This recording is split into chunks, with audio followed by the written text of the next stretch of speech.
ಅಮೆರಿಕದಲ್ಲಿ ಕ್ಯಾನ್ಸರ್ ಶಸ್ತ್ರಚಿಕಿತ್ಸೆಗೆ ಒಳಗಾಗಿದ್ದ ಶಿವಣ್ಣ ಈಗ ಆಸ್ಪತ್ರೆಯಿಂದ ಡಿಸ್ಚಾರ್ಜ್ ಆಗಿದ್ದಾರೆ.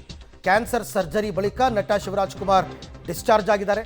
ಅಮೆರಿಕದ ಆಸ್ಪತ್ರೆಯಲ್ಲಿ ಮಿಯಾಮಿ ಕ್ಯಾನ್ಸರ್ ಇನ್ಸ್ಟಿಟ್ಯೂಟ್ ಅಲ್ಲಿ ಅವರು ಅಡ್ಮಿಟ್ ಆಗಿದ್ದರು. ಯಶಸ್ವಿ ಸರ್ಜರಿಯ ಬಳಿಕ ಡಿಸ್ಚಾರ್ಜ್ ಆಗಿದ್ದಾರೆ ನಟ ಶಿವಣ್ಣ. ಇನ್ನೊಂದೆರಡು ಚೆಕಪ್ ಇದೆ. ಬಳಿಕ ಜನವರಿ 24ರಂದು ಬೆಂಗಳೂರಿಗೆ ಅವರು ವಾಪಸ್ ಆಗ್ತಾರೆ. ಆಗಲೇ ಅವರು ಮತ್ತು ಅವರ ಪತ್ನಿ ಗೀತಾ ಶಿವರಾಜ್ ಕುಮಾರ್ ಇಬ್ಬರು ಕೂಡ ಹಾಸ್ಪಿಟಲಿಂದನೇ ಮೊನ್ನೆ ವಿಡಿಯೋ ಮಾಡಿದ್ರು. ನಾವು ಆರೋಗ್ಯವಾಗಿದ್ದೀವಿ, ಏನೂ ತೊಂದರೆ ಇಲ್ಲ ಅಂತ ಎಲ್ಲ ಹೇಳಿದರು. ಸೊ ಈಗ ಹಾಸ್ಪಿಟ್ಲಿಂದ ಡಿಸ್ಚಾರ್ಜ್ ಆಗಿದ್ದಾರೆ. ಹೆಚ್ಚು ಕಡಿಮೆ 26ನೇ ತಾರೀಕು ಅವ್ರಿಗೆ ಸರ್ಜರಿ ಆಗಿದ್ದು. 26ನೇ ತಾರೀಕು ಸರ್ಜರಿ ಆದರೂ ಕೂಡ ಬೇಗ ರಿಕವರ್ ಆಗಿದ್ದಾರೆ, ಡಿಸ್ಚಾರ್ಜ್ ಆಗಿದ್ದಾರೆ. ಅದಾದ ನಂತರ ಇವಾಗ ಒಂದೆರಡು ಬೇರೆ ಬೇರೆ ಚೆಕಪ್ಗಳೆಲ್ಲ ಇರುತ್ತೆ, ರೊಟೀನ್ ಚೆಕಪ್.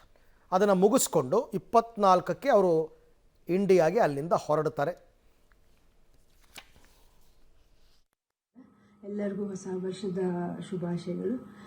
ನೀವು ಮಾಡಿದ ಪ್ರಾರ್ಥನೆಯಿಂದ ಇವಾಗ ಶಿವರಾಜ್ ಕುಮಾರ್ ಅವರ ಎಲ್ಲ ರಿಪೋರ್ಟ್ಸು ನೆಗೆಟಿವ್ ಆಗಿ ಬಂತು. ಕೊನೆಯಲ್ಲಿ ನಾವು ಪೆಥಾಲಜಿ ರಿಪೋರ್ಟ್ಗೋಸ್ಕರ ಕಾಯ್ತಾ ಇದ್ವಿ. ಅದರಿಂದ ನೆಗೆಟಿವ್ ಅಂತ ಬಂದು ಇವಾಗ ಅವರು ಕ್ಯಾನ್ಸರ್ ಫ್ರೀ ಅಂತ ಹೇಳಿಬಿಟ್ಟು ಅಫಿಷಿಯಲಿ ಹೇಳಿದ್ದಾರೆ.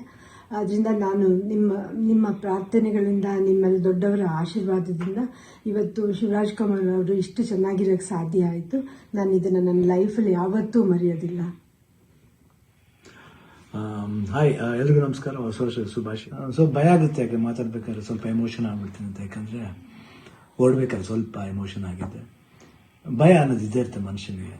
ಬಟ್ ಆ ಭಯ ನೀಗ್ಸಕ್ಕಂತ ಕೆಲವರು ಅಭಿಮಾನಿ ದೇವರುಗಳಿರ್ತಾರೆ, ಕೆಲವರು ಆರ್ಟಿಸ್ಟ್ಗಳಿರ್ತಾರೆ, ಕೆಲವರು. ಈಗ ನೀವು ನೋಡಿದ್ದು ವಿಡಿಯೋ ಇದು ಮೊನ್ನೆ, ನಾನು ಆಗಲೇ ಹೇಳಿದೆ ಇದನ್ನು. ಮೊನ್ನೆ ಶಿವರಾಜ್ ಕುಮಾರ್ ಅವರು ಮತ್ತು ಅವರ ಪತ್ನಿ ಗೀತಾ ಶಿವರಾಜ್ ಕುಮಾರ್ ಒಂದು ವಿಡಿಯೋ ರಿಲೀಸ್ ಮಾಡಿದರು. ಇದು ಹಾಸ್ಪಿಟ್ಲಿಂದನೇ ಮಾಡಿದಂತಹ ವಿಡಿಯೋ. ನಮ್ಮ ಆರೋಗ್ಯಕ್ಕೋಸ್ಕರ ಪ್ರಾರ್ಥಿಸಿದ ಎಲ್ರಿಗೂ ಕೃತಜ್ಞತೆ, ಧನ್ಯವಾದವನ್ನು ಅವರು ಆವಾಗಲೇ ತಿಳಿಸಿದರು. ಆಮೇಲೆ ಡೀಟೇಲ್ಸ್ ಎಲ್ಲ ಹೇಳಿದರು. 45 ಸಿನಿಮಾದ ಶೂಟಿಂಗ್, ಕೀಮೋಥೆರಪಿ ತೊಗೊಂಡೆ 45 ದಿನ ಶೂಟ್ ಮಾಡಿದ್ದೆ ಅಂತೆಲ್ಲ ಹೇಳಿದರು. ಆವಾಗಲೇ ಅವರು ತುಂಬ ಕಂಪ್ಲೀಟ್ ಆರಾಮಾಗಿದ್ದಾರೆ. ಮತ್ತು ಪೆಥಾಲಜಿಕಲ್ ರಿಪೋರ್ಟ್ ಕೂಡ ಎಲ್ಲ ನೆಗೆಟಿವ್ ಬಂದಿರೋದ್ರಿಂದ ಹೀ ಈಸ್ ಕ್ಯಾನ್ಸರ್ ಫ್ರೀ ಅಂತ ಗೀತಾ ಶಿವರಾಜ್ ಕುಮಾರ್ ಆಗಲೇ ಹೇಳಿದರು. ಇವತ್ತು ಡಿಸ್ಚಾರ್ಜ್ ಆಗಿದ್ದಾರೆ.